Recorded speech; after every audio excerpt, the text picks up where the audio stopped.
Welcome back to our Bible study of the little book of James. It was written by the brother of Jesus. I think it's one of the earliest books of the New Testament. And I've written a book about James entitled James, the Brother of Jesus Speaks. And in that book, I've tried to take all the words of the letter of James and incorporate it in a narrative as I pictured James, the brother of Jesus, preaching to the early Christians in Jerusalem during a time of persecution. They've gathered in an upper room, and there James is teaching them what it means to be a genuine Christian. Let's join the story again as we pick up from James chapter 3, beginning in verse 13. Two eager young men were hanging on every word as James spoke. One was even taking notes on a wax tablet so he could refer to them later. The teacher, James, smiled as he spoke and asked the question, "Who is wise and understanding among you? By his good conduct, let him show his works in the meekness of wisdom. But if you have bitter jealousy and selfish ambition in your hearts, do not boast and be false to the truth. This is not the wisdom that comes down from above, but is earthly, unspiritual, demonic.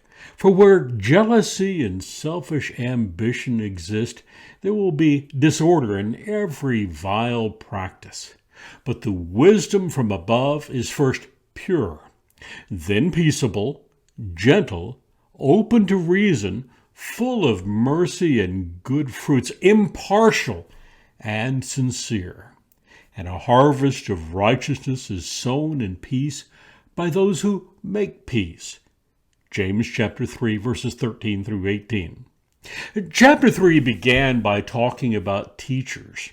After dealing with matters of speech, now James warns egos can get in the way of our progress as Christians. Being a teacher is a great responsibility, but it also has great rewards, and therefore becoming a teacher can attract people for the wrong reasons. Rather than setting out qualifications for teachers, James goes straight to the heart of the matter and reminds us not to seek fame and position, but rather to seek the wisdom from above. He starts by talking about the meekness of wisdom. The prophet Isaiah warned, "Woe to those who are wise in their own eyes and shrewd in their own sight." Isaiah chapter 5, verse 21. James echoed Isaiah's insight. True wisdom is proven in practice. The word he used for wisdom refers to understanding that results in the right attitudes and conduct. And the word James used for understanding, epistemon, the only place this word is used in the New Testament, refers to the application of that knowledge. It is translated in Isaiah 5:21 as clever, according to the New International Version, or prudent in the King James Version, or shrewd in both the English Standard Version and the New Revised Standard Version. In James 3:13, an understanding person is knowledgeable in a way that makes one effectual in the exercise of such knowledge, expert, learned, understanding. So how does a wise and understanding person behave? James says, in the meekness of wisdom. Jesus used a word translated meekness in the Beatitudes. Blessed are the meek, for they shall inherit the earth. Now, meek doesn't mean weak. It means strength under control. Likewise, James says a wise and understanding person possesses, quote, the quality of not being overly impressed by a sense of one's self-importance, gentleness, humility, courtesy, considerateness, meekness, according to the dictionary. Paul warned some that knowledge puffs up, 1 Corinthians 8, verse 1. And so it was important to James to encourage meekness among those who wish to be teachers. Now James describes Christian wisdom, the wisdom that comes from above. Pure. Wisdom from above, James 3:17, is first pure.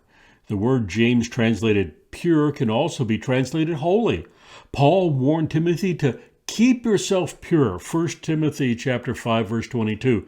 And when the Corinthians were tainted by wrongly fellowshipping a notorious sinner, they quickly repented at the urging of Paul. And then Paul wrote, "For see what earnestness this godly grief has produced in you, but also what eagerness to clear yourselves, what indignation, what fear, what longing, what zeal, what punishment. At every point you have proved yourselves innocent in this matter."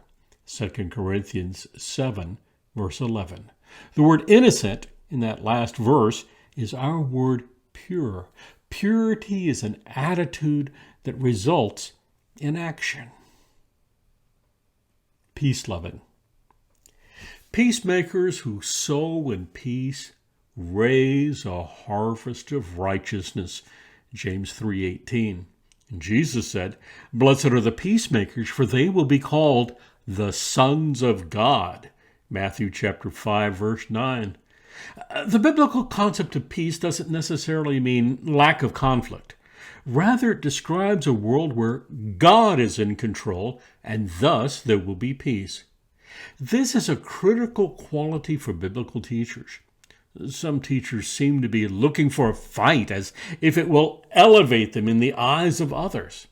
They're more interested in drawing disciples after themselves than making disciples for the Lord.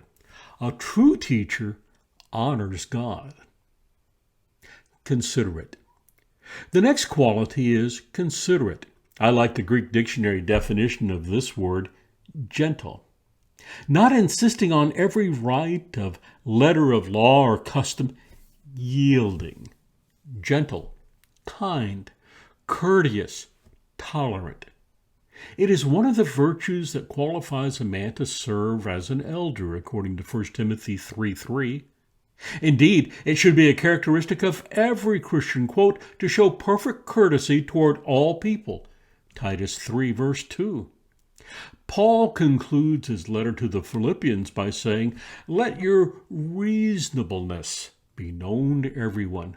The Lord is at hand." Philippians 4, verse 5. And this quality leads to the next, open to reason. Again, this is the only place in the New Testament where this particular word is found, but it is frequently used in Greek philosophical writings. It literally means compliant, obedient. But that compliance is based on being reasonable. For example, Epictetus, writing about 135 AD, advises the emperor not to become upset about little things. Quote, "Is it reasonable to let some small act disturb us?" We might say this person is balanced. Our next quality is full of mercy. Although rarely found outside the Bible, here is a word found throughout the New Testament, mercy. Unfortunately, most of us have become conditioned to ignore other person's pain.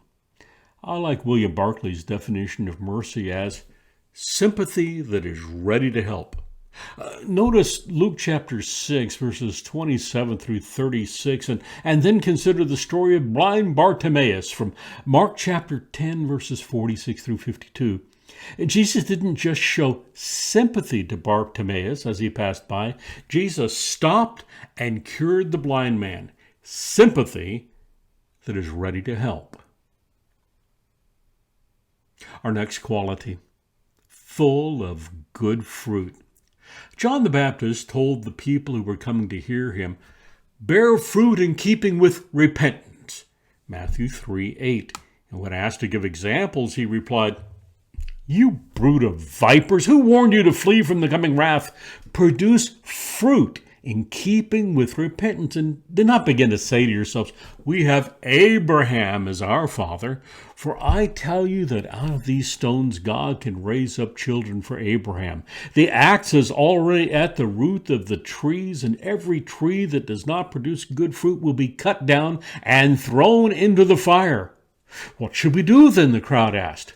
And John answered, "The man with 2 tunics should share with him who has none, and the one who has food should do the same." Tax collectors also came to be baptized. "Teacher," they asked, "what should we do?" Don't collect any more than you were required to, he told them. Then some soldiers asked him, "And what should we do?" And he replied, "Don't extort money and don't accuse people falsely. Be content with your pay." Luke 3, verses 7 through 14. Jesus warned, "You will recognize them by their fruits. Are grapes gathered from thorn bushes or figs from thistles? So every healthy tree bears good fruit, but the diseased tree bears bad fruit.